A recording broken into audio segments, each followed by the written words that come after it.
고향은 잘 다녀오셨는지 모르겠습니다. 요즘은 또 추석 명절이라고 해서 다 고향에 가는 것도 아니죠. 추석 풍경이 예전만 같지가 않습니다. 어떤 분들 보니까요, 추석 때 이 명절에 맞추어서 단식원에 들어가서 살을 빼는 그런 일도 하는 분들도 있고요. 또 이때 이 연휴 기간이 기니까 성형 수술을 꾀하는 분도 있다고 합니다. 자, 명절 때 이제 고향을 가기보다는 여행을 가고 또 캠핑을 가는, 그래서 이 여행과 캠핑을 즐기는 사람들이 많이 늘어난다고 하죠. 어떤 분은 물어보니까 추석 때 아무 데도 가지 않고 정말 오지게 쉬었습니다, 이렇게 말하는 분들도 있습니다. 이 추석을 보내는 모습이 각양 다른 것을 느끼게 됩니다. 여러분은 어떻게 보내셨습니까? 저는 여러분들이 어떻게 추석을 보내셨던지 간에 이런저런 일들로 인해 여러분 마음이 좀 날카로워졌다면 여러분의 마음이 둥근 보름달처럼 둥글둥글해지고 좀 원만해질 수 있기를 바랍니다. 저의 둥근 얼굴을 보면 원만해지지 않을까 싶기도 합니다. 여러분, 믿음으로 산다는 것 다르게 생각해 보면요, 우리 마음이 자꾸만 주님 때문에 열려지는 것입니다. 원만해지는 것이죠. 여러분에게 이 은혜가 있기를 소원합니다. 그래서 오늘 예배를 드리면서 특별히 성찬식을 하는데, 성찬식을 하는 가운데 여러분 마음이 녹아지고 넉넉해지고 푸근해지는 이 은혜가 있기를 축복합니다. 자, 오늘 본문은 예수님이 제자들과 마지막 만찬을 나눌 때 이야기죠. 자, 그런데 본문을 보게 되면 예수님께서 식사를 하시고 또 제자들과 대화를 이어가시는 그런 모습을 우리가 짐작할 수 있는데, 자, 이 가운데 예수님의 심경이 변화된 것을 보게 됩니다. 오늘 21절을 보면 예수님 마음에 막 번민이 일어나는 것을 확인할 수가 있죠. 이때 성경은 뭐라고 말씀합니까? 예수님의 심령이 괴로웠다, 그렇게 전하고 있습니다. 그러면서 이렇게 말씀하시죠. 내가 진실로 진실로 너희에게 이르노니 너희 중 하나가 나를 팔리라. 자, 주님이 번민하고 마음이 괴로우셨던 것은 당신이 십자가를 지는 것, 그 일 때문이 아니었습니다. 십자가를 지는 게 두려워서 마음의 번민이 찾아온 것이 아닙니다. 예수님께서 그토록 아끼시던 제자 중 하나가 당신을 팔아 넘긴다고 생각하니까 예수님도 괴로우셨던 것입니다. 여러분, 감 중에 제일 쓰라린, 넓고 가장 쓰라린 감이 뭐죠? 배신감입니다. 뭐 대단한 걸 생각하셨나 모양이네요. 이 배신감에 예수님도 복상하시고 마음이 무척 괴로우셨던 것을 오늘 성경은 우리에게 전해주고 있습니다. 자, 예수님께서 이런 말씀을 하시니까요, 제자들도 적잖이 놀란 모양입니다. 그래서 서로 수군거리면서 의심하는 모습이었다고 성경은 전해주고 있습니다. 자, 그때 예수님의 오른편에 앉아 있던, 예수님이 식사 자리에 이 중심에 있었다면 오른편에 앉아 있었던 요한이 오늘 23절처럼 예수님 가슴 쪽으로 비스듬히 누워서 웃는 그런 모습입니다. 당시 로마식 식사 풍습을 여러분들이 좀 이해할 필요가 있는데, 이렇게 U자형 식탁, 이건 낮은 식탁입니다. 거기에 앉아서 이 한 왼손은 이렇게 땅에 팔을 괴는 그런 모습이고요. 오른쪽으로 이렇게 식사를 하고 또 옆에 사람 건네주고 뭐 이런 형식이었습니다. 자, 이런 가운데 예수님의 오른편에 있던 요한이니까 비스듬히 누우면 꼭 가슴에 기대는 그런 모습이었겠죠. 성경은 그런 모습을 그려주고 있습니다. 자, 이렇게 비스듬히 누워서 요한이, 예수님의 사랑하시는 제자 요한이 예수님께 묻습니다. 25절. 주님, 그 사람이 누굽니까? 자, 이렇게 묻자 예수님은 26절에서 보듯 빵 한 조각을 찍어서 주는 자가 그 사람이다, 그렇게 밝히십니다. 자, 그리고는 그 빵 조각을 포도주에 적셔서 가룟 유다에게 주십니다. 가룟 유다도 그 빵을 담담하게 받는 모습입니다. 자, 그런데 참 희한한 일이 벌어졌죠. 예수님께서 빵 조각을 포도주에 찍으셔서 유다에게 주었고, 그 빵 조각을 받은 유다에게 즉각 사탄이 그 속에 들어갔던 그런 모습을 우리가 성경에서 확인하게 됩니다. 27절 상반절입니다. 조각을 받은 후 곧 사탄이 그 속에 들어간지라. 여러분, 오늘 본문 중에서 가장 이해가 안 되는 장면이 바로 이 장면이 아닐까 싶어요. 여러분, 그렇지 않습니까? 거룩한 빵 조각인데 예수님이 건네주신 것은 그 빵 조각을 받은 유다에게 어떻게 사탄이 그 속에 들어갈 수 있단 말씀입니까? 자, 오늘 우리가 말씀을 나눈 후에 성찬식을 할 텐데, 여러분 중에 어떤 분이 빵 조각을 받았는데 그 빵 조각을 받은 후에 사탄이 그 속에 들어간다고 한다면 이거 어디 무서워서 받겠습니까?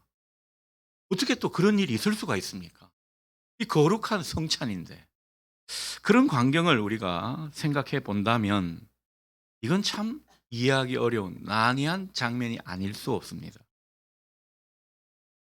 여러분, 우리가 이 광경을 어떻게 봐야 하는 것입니까? 자, 이런 상황인데도 주님은 27절 하반절을 보니까 이렇게 말씀을 이어가시죠. 덤덤하게 네가 하는 일을 속히 하거라. 그렇게 말씀을 하고 있습니다. 자, 그리고 30절은 주님의 빵 조각을 받은 유다가 밖으로 나갔는데 그때는 밤이었다. 이것을 덧붙이고 있습니다. 그러니까 밤을 강조하는 그런 느낌입니다. 마치 유다가 어둠 속으로 나아간 것 같은 그런 이미지를 우리에게 심어주고 있습니다. 예전에 그 영화, 여러분 영화 제목 기억나실는지 모르겠는데요. 달마가 동쪽으로 간 까닭은, 제가 영화를 보지는 못했습니다만 영화 제목이 하도 좀 특이해서 오랫동안 기억이 나는 것 같습니다. 그 영화 제목처럼 유다가 어둠으로 나아간 까닭은 무엇인가? 오늘 말씀을 통해 우리가 그 점을 분명히 알고자 하는 것입니다. 자, 사실 예수님은 유다를 만찬석상 제일 상석에 앉히셨습니다. 그러니까 유다가 어디에 앉았는가 하면 예수님이 이렇게 계시면 오른쪽에 누가 앉았다고요? 요한이 앉았고 왼쪽에 누가 앉았을까? 유다가 앉았습니다. 자, 주인이 왼편에 앉힌다는 것은 이분을 제일 상석으로 두면서 예우하겠다는 것입니다. 이렇게 비스듬히 누워서 여러 가지 이제 제공을 해주면서 섬기는 그런 모습이라고 볼 수 있겠습니다. 당시의 풍습은 이렇게 빵 조각을 건네주는, 이것은 굉장한 호의와 또 사랑의 표시라고 합니다. 그러니까 이 마지막 식사 때 빵 조각을 건네주는 것은 마치 성찬식의 그 빵을 연상하게 하는 것이고, 당시 풍습도 사랑과 호의를 전해주는 그런 표시라고 한다면, 여러분 얼마나 이 유다가 주님 앞에 융숭한 대접을 받은 것입니다. 자, 그런데 이때 참 놀라운 것은요, 예수님이 이미 유다가 당신을 팔 사람인 것을 아셨다는 점에 있습니다. 오늘 11절, 오늘 본문 읽었던 앞부분 11절 상반절을 보면 이런 말씀이 기록되어 있죠. 이는 자기를 팔 자가 누구인지 아심이라.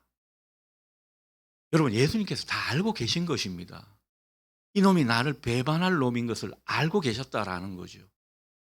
이 사람이 나를 팔 사람인 것을 너무도 잘 아셨다는 거죠. 그런데 뭐가 이쁘다고 이렇게 사랑과 호의를 베푸시느냐라는 겁니다. 사람이면 이렇게 할 수가 없을 겁니다. 여러분, 주님께서 이렇게까지 하신 것은 주님의 그 큰 사랑을 받아들이고 이 유다가 주님께로, 하나님께로 돌아오기를 바라셨던 그 마음에 있을 겁니다. 회개하기를 바라셨던 거죠. 회개해서 새 삶을 살기를 소원하셨던 그 마음으로 주님은 이 행동을 하신 것입니다. 예수님이 이때 처음 하신 것이 아니에요. 요한복음을 쭉 보면요, 예수님이 무언의 암시를 많이 주시고 그리고 여러 가지 사인을 많이 주시는 그런 모습을 우리가 확인하게 됩니다. 한두 번이 아닙니다. 그런데 유다는 그때마다 그 사랑의 의도를 모르고 그 사랑을 거부하는 모습이었습니다. 자, 그래서 예수님은 이제 마지막이다 생각하시면서 마지막으로 호소하는 심정으로 제자들과의 마지막 식사 자리에서 그를 상석에 앉히시고 호의를 베푸신 것입니다. 마지막으로 그 사랑을 받아들이라는 그런 주님의 마음을 우리가 읽을 수가 있습니다. 하지만 결과는 어땠습니까? 유다는 끝내 이 예수님의 사랑을, 예수님의 호의를 거부했습니다. 그리고 회개의 자리로 나아가지 않았습니다. 오늘 21절 하반절에 보게 되면 예수님께서 이런 말씀을 하시죠. 너희 중 하나가 나를 팔 것이다. 이것은 마치 중요한 사실을 흘리는 듯한 그런 말씀을 하고 계신 것입니다. 왜 이 말씀을 하셨겠습니까? 회개의 사인을 주신 것입니다. 돌아오라는 거죠. 그 사인을 마지막까지 주셨는데 그런데도 유다는 끝내 돌이키지 않았습니다. 자, 이렇게 되니까 안타깝게도 이 예수님과 유다 사이에 간극이 벌어져 버렸습니다. 틈새가 아주 생겨버렸다라는 거죠. 여러분, 예수님과 우리 사이에 만약에 틈새가 벌어지게 되면 여기에 누가 틈타겠습니까? 사탄이 틈타게 되죠. 사탄이 그 틈을 비집고 들어온 것입니다. 여러분 잘 아십시오. 사탄은요, 주님과 우리 사이에 틈을 노리는 존재입니다. 그 틈새를 비집고 들어오는 존재라는 거죠. 여러분, 인간의 삶에는 일종의 마지노선, 마지막 한계선이라는 것이 있습니다. 신앙의 영역에서도 마찬가지입니다. 주님께서 돌아오라 돌아오라 하지만은 끝내 돌아오지 않으면은 그 사람은 영원히 구원을 받을 수 없는 것입니다. 그 선을 넘어버리게 되면 아무도 도울 수가 없습니다. 안타깝게도 유다는 이 선을 넘어버렸습니다. 뭐 TV 프로그램에 선을 넘는 녀석들 그러는데 그 선과는 다르죠. 이 선은 넘지 말아야 할 선입니다. 예수님은 구원의 사역을 하시면서 하나님의 구원의 역사를 보면 하나님은 길이길이 참으신다고 합니다. 길이길이 참으시는데 돌아오기를 바라시는데 하나님이 생각하신 그 한계선에 이르게 되면 그 선을 넘어버리게 되면 아무도 도울 수가 없습니다. 성령님도 도울 수가 없습니다. 그것을 우리가 이 유다의 모습을 보면서 확인하게 되는 거죠. 예수님도 더는 도울 수가 없는 것입니다. 자, 그래서 예수님이 유다에게 뭐라고 말씀하십니까? 27절 하반절.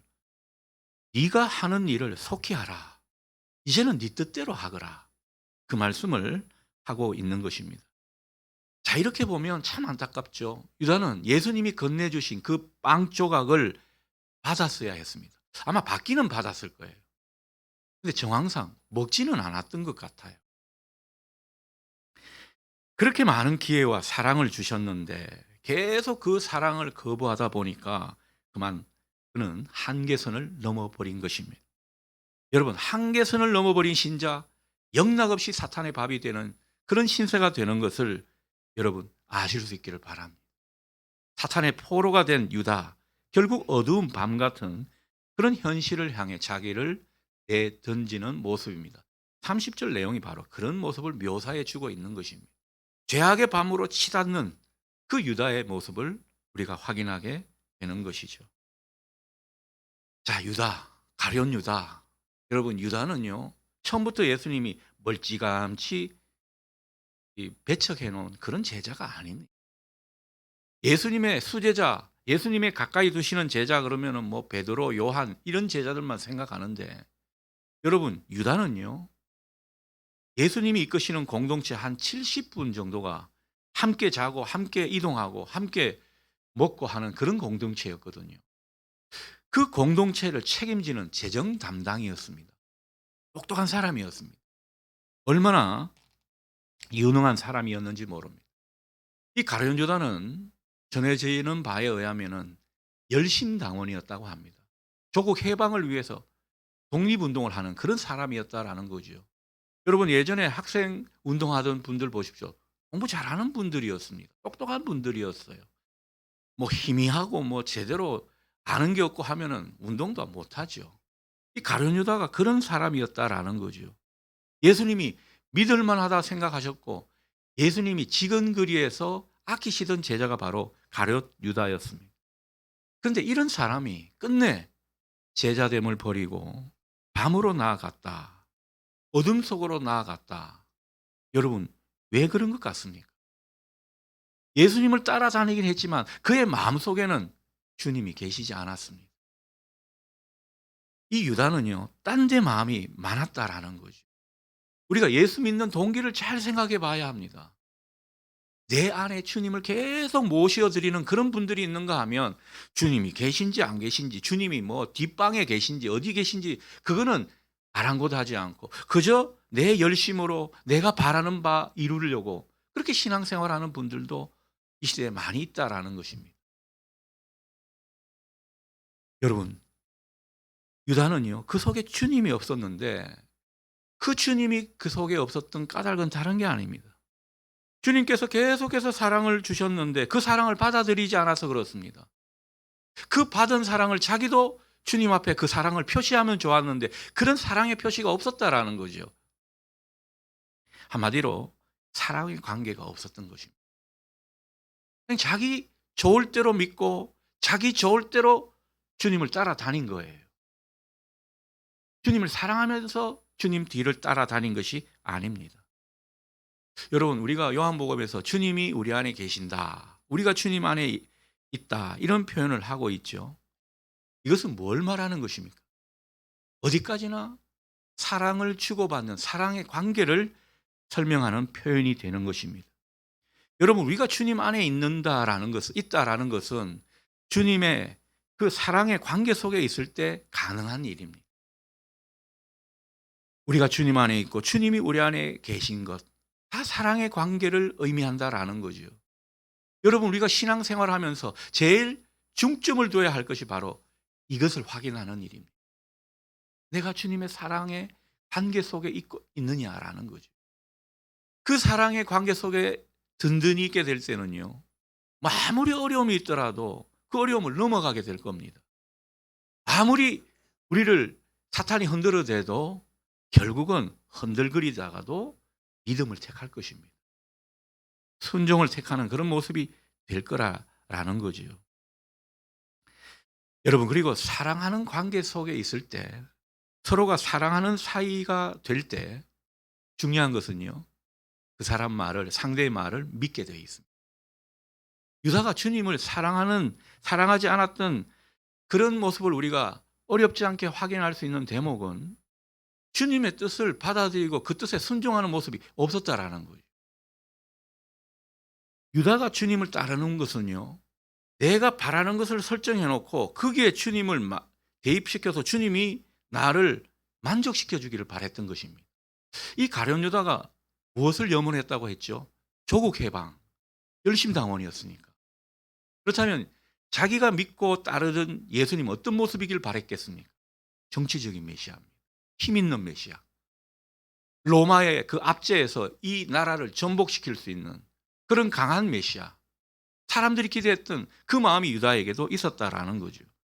자, 그런데 예수님이 어느 날 십자가를 지신다 그러고 예수님이 하시는 말씀은 도무지 현실 세계에 적용할 만한 그런 말씀을 하지 않고 사람들이 예수님의 말씀이 너무 영적이고 하늘의 세계를 이야기하니까 그만 다 떠나 버리니까 유다의 마음도 떠나버렸어요. 사람들이 막 모여드니까 그때는 예수님을 따를만 했죠. 근데 다 사람들이 떠나버리니까 자기의 마음도 떠나고 그때부터 유다는 변심하기 시작한 거죠. 다 사랑이 그 속에 없었기 때문에 그렇습니다. 여러분, 부부 사이도 마찬가지 아닙니까?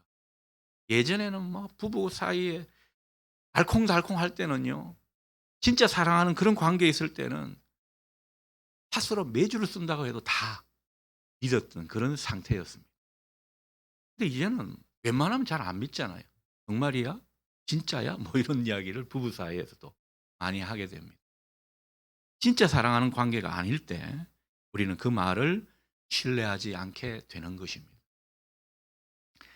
자, 그래서 이 가룟 유다는 주님과의 사랑의 관계가 없었고 그래서 자기가 믿는 믿음이 흔들거리게 되었고 또 주님의 그 사랑을 받아들이지 않았기 때문에 주님에 대한 신뢰가 막 꺾여 나갔던 것입니다. 주님을 진정으로 사랑하지 않았기 때문에 주님이 하시는 일에 아멘할 수가 없었던 거죠. 아멘할 수 없었기 때문에 점차적으로 그 마음에 노맨하다가 결국은 예수님을 떠나버리고 배반하고 예수님을 팔아넘기는 그런 일까지 하게 된 것입니다.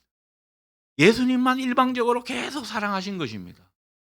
예수님이 사랑하면 그 사랑을 받아들이는 사람은 자기도 사랑하는 모습으로 나아가게 돼 있거든요.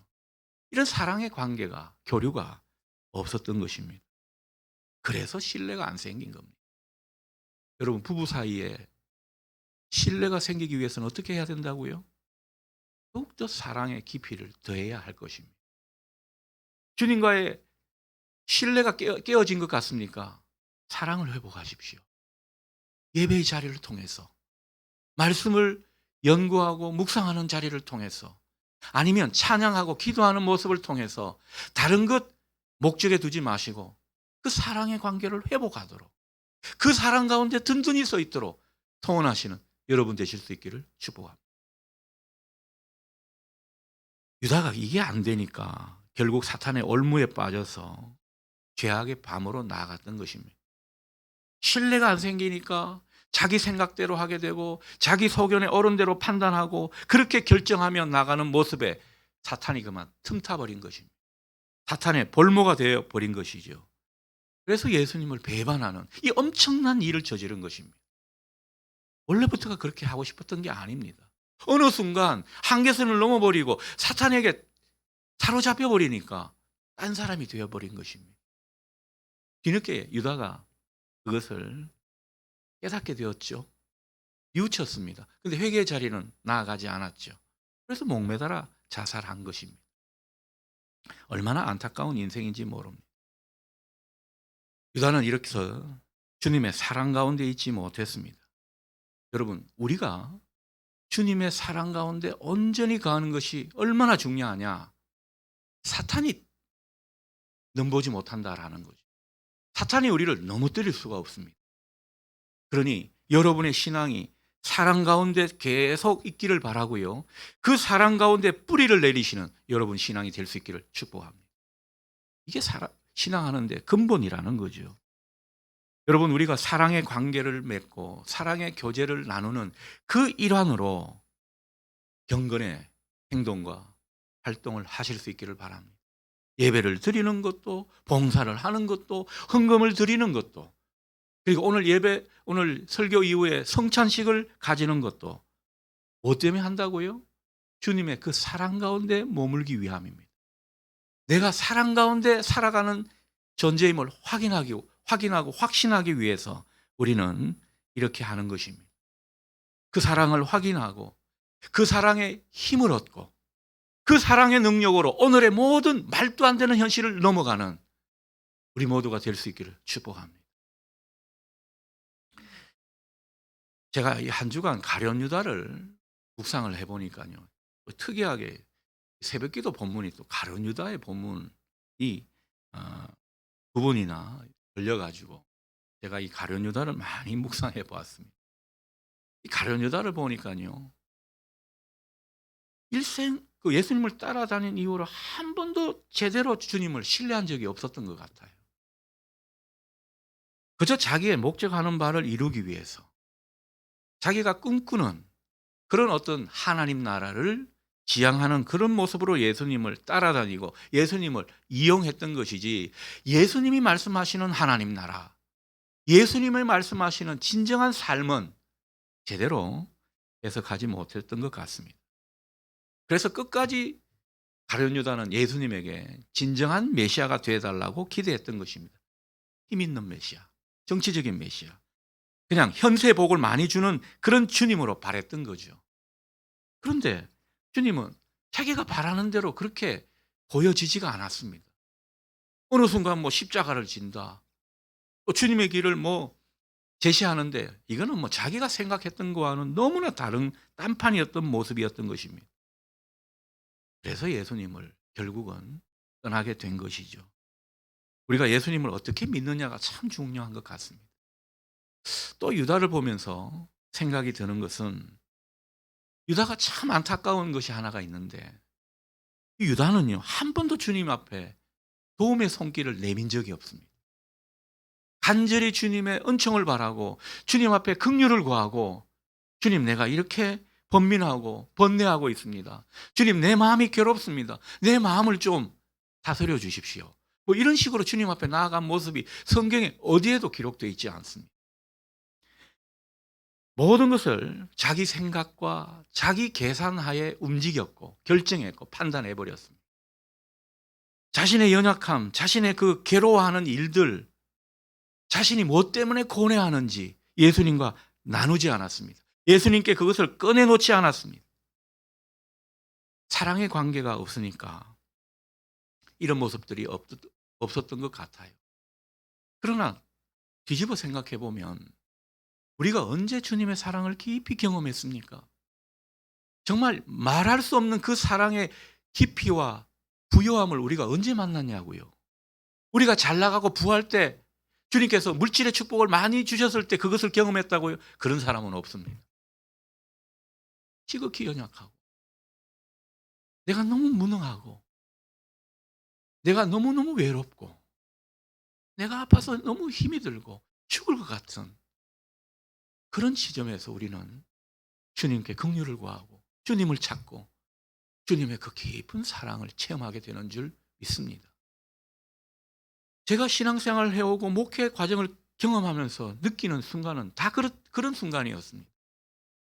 하나님께서 때로는 고난도 복이라고 하는 것은 그만큼 주님과 가까워질 수 있는 전환점이 될 수 있기 때문입니다. 신앙을 실제적으로 할 수 있는 좋은 계기가 될 수 있기 때문입니다. 유다는요, 이렇게 주님 앞에 자기를 던지지, 맡기지 못했습니다. 자기가 주님 앞에 연약함과 무능함과 외로움과 번뇌를 내어드렸다면 분명 그분의 사랑 가운데 잠기게 되고 그분의 사랑을 받아들였으리라 믿습니다. 여러분 믿음이란 우리가 현실이 어떠함에도 불구하고 그럼에도 불구하고 주님이 나를 끝까지 사랑하신다. 끝까지 나를 책임지신다. 이것을 믿는 게 믿음인 것 같아요. 좋은 믿음은요, 주님의 사랑을 계속 받아들이면서 내 눈에는 그렇지 않지만 그러나 주님이 하시는 일이라 믿고 아멘 하면서 그분의 뜻에 나를 맡기는 것, 그것이 좋은 믿음이죠. 여러분 이 믿음으로 사실 수 있기를 바랍니다. 오늘 우리가 성찬식을 하게 되죠. 오늘은 특별히 그렇게 했으면 좋겠습니다. 어떨 때 보면 여러분이 너무 덤덤해요. 너무 무심한 듯한 표정입니다. 여러분 성령님이 갑자기 나는 가만히 있는데 왕창 은혜를 주시려 다가오시는 그런 일은 없습니다. 내가 정말 내 연약함과 내 무능함과 내 한계와 내 외로움과 내 보잘것없음을 직시하면서 그 모습을 주님 앞에 내어드리십시오. 십자가 앞에 주님께 내 짐을 내려놓는 심정으로 그렇게 맡겨드리십시오. 그리고 그분의 희생적인 그 사랑을 묵상해 보십시오. 그 사랑을 알게 해달라고 기도하십시오. 그리고 어떤 식으로든 그 사랑의 빛을 비추실 때 그 사랑을 받아들이십시오. 우리가 성찬식을 매달 하는 이유는 바로 여기에 있습니다. 그 사랑의 마음을 열고 그 사랑의 깊이와 부요함을 더해가는 우리가 되기를 소원하면서 오늘 이 성찬식에 참여하는 우리 모두 될 수 있기를 축원합니다.